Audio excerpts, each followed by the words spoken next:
Time for us to go through the front pages of the newspaper. And of course, I'm not doing this alone. I have with me Mike Mesikeno.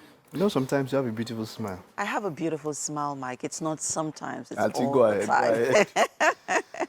We have quite interesting stories on the papers this morning. We'll be starting off with the Daily Trust newspaper.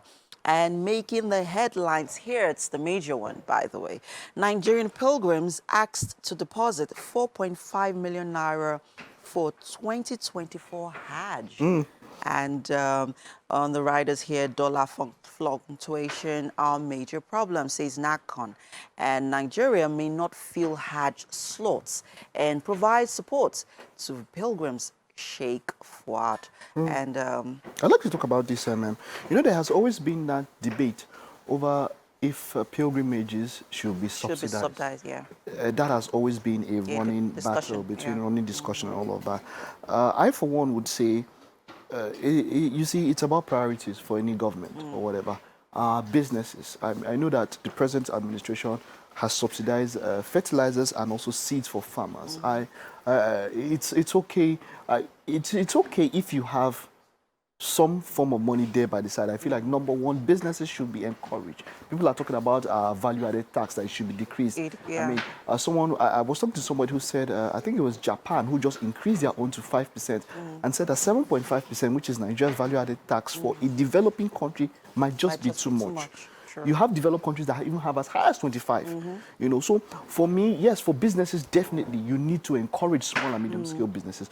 But when it comes to pilgrimages and all of that, or religion, as it were, that debate will continue. How beneficial is this? To the economy. Yeah. In some ways, tourism is beneficial to somebody else. In what ways are... So I look at it this way, not just on the face level of, okay, so for instance, you're going to Saudi and to Israel. What are the bilateral ties between these countries? So in some ways, it could benefit. In some ways, you need to look at it all around. But I would say that focus should not be on that. We should focus on subsidizing, you know, for businesses and all of that. I agree with you, Mike. I agree with you. I'll just take one more story here and we'll move on. And at the bottom of the Daily Trust newspaper here, Lagos workers shun NLC as strike hits states FCT. Mike, this NLC strike has been, the warning strike has been ongoing for a while now. It's been a while now, for 3 weeks now. We've had, you know, the NLC, you know, warning strikes. We also even had a protest some time ago in Abuja. What would you like to say about this quickly? So, yeah, yesterday, I think it was in Kaduna, even some banks shut down. Yeah. We heard that thing now. And people were like, oh, the banks strike? Because they make their own money from what you put inside, you know. But apparently they do, because some of them were closed. And so some people were worried if banking services, that's talking about NIBSS, that's talking about transfers and all of that, if it will be affected. Apparently it's not affected, but we were talking about physical presence in the banking halls. I know some states in the north. So it's not a unified front, as it were. That is the message that we get. I mean, we took it in the news report today that some factions of it, or some sections of NLC, some went, even some civil servants went, but at some other points, there were some other people who were also getting into office and all of that. So, but what we get is that, you know, it is not something that they are in unison, and it's supposed to be, it's a 2-day warning strike. So let's see how it goes after this. I mean, today should be the second day and then it's over. Let's, with the president at the moment is in India, of course, for a business summit and all of that. And I like the idea when I heard about his discussions. He said something, he said, look, I will ensure, he said, I will remove all bottlenecks to ensure, his words, paraphrasing, to ensure that Nigeria is, you know, a conducive atmosphere for investment. And they, you know, they were receptive of his message, and I would say that if that should happen, then of course we are moving towards a better economy. I agree. Let's move on to the Guardian newspaper. Making the headlines here, we have subsidy returns as federal government leverages NNPC to manage market shocks. And you want to take this one, Mark? Oh, yeah. So, yes, the president had mentioned that so that to ensure that the pump price does not rise past a particular level, some level of subsidy would come in. Now, I still remember going back to how subsidy began after when it at the initial inception, it was, okay, refineries are not working, let us do a turnaround maintenance, and for a period of 12 months or so, 12 to 18 months, let us subsidize, and then after these 12 months, the refinery will be maintained, everything will go. And from there, that 12 months have turned to 1,200 years or whatever. It has extended up until this time.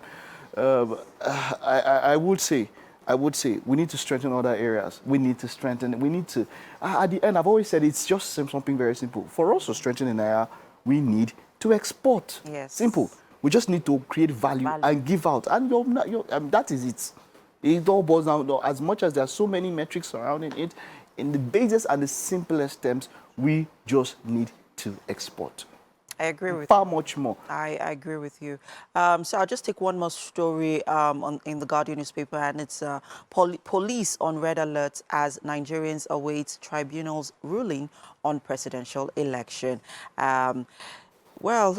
So today is, there'll be a ruling today. Yeah, the judgment will be given and all of that. And, today, you know, that's what the police chiefs have said, that, look, no matter what it is, ensure that you, political anarchists, as it were, or should ensure that they don't, you know, push up, they don't push up the rhetoric of violence. You don't go out there. For those of you who are all up there, we should be law-abiding citizens. We should, if we have issues with it, we should follow the legal route. You know, don't go out there and try to be instigate violence in any way, exactly. Or something. Yeah. Okay. On that note, we'll move on to the Nation newspaper, making the headlines here. I will break all barriers for investors, Tinubu assures. And on the riders here, we have billionaire Indian businessman OK's automobile manufacturing deal with Nigeria. That's quite an interesting one. I mean, you mentioned earlier on it is. Look, the president's visits to India. You know, insecurity has taken a lot from Nigeria. It has taken a lot. I mean, you have countries or embassies of different countries issuing red alerts about different areas in Lagos. In fact, I even had the personal experience yesterday that maybe sometime I will share. You know, when it comes to insecurity, it even has to do even in broad daylight, and that's something I'm just trying to say. Even in broad daylight, you know, something happened and all of that. So, as much as those bottlenecks are taken care of, I know that let us take a look. Insecurity, once that is really, really sort of, once people feel safe to be around the country, then it would bring in a lot of investment opportunities. Exactly. I believe so as well. Exactly. Thank you so much, Mark. It's always a pleasure doing this with you. Is it? All right, that's it on the front page of the newspaper review. We'll go on a quick break now. Wake Up Nigeria continues in a bit. Stay with us.